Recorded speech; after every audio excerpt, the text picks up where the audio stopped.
एथ पे कमीशन, दिवाली पर कर्मचारियों की बल्ले बल्ले, बेसिक सैलरी में होगी इतने हजार की बढ़ोतरी।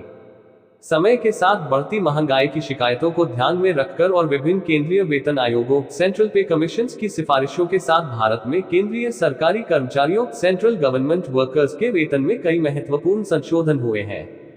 एथ पे कमीशन अपडेट। समय के साथ बढ़ती महंगाई को लेकर अक्सर लोग शिकायत करते रहते हैं।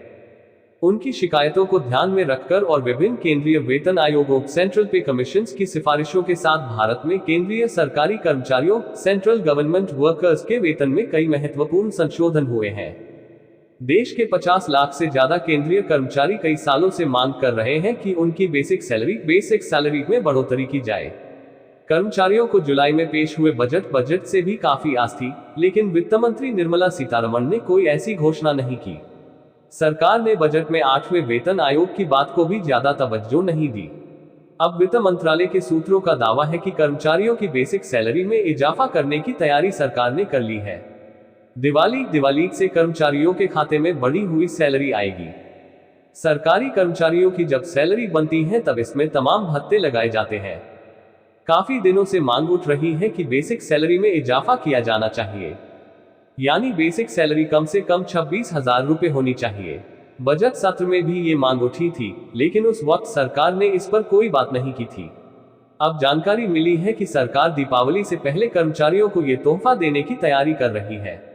इसकी सभी तैयारियां पूरी कर ली गई हैं, जल्द ही इसकी घोषणा भी कर दी जाएगी।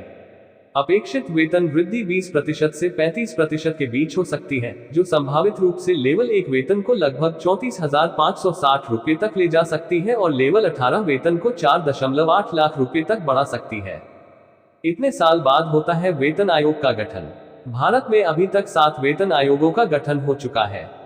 भारत में पहला वेतन आयोग 1946 में बनाया गया था।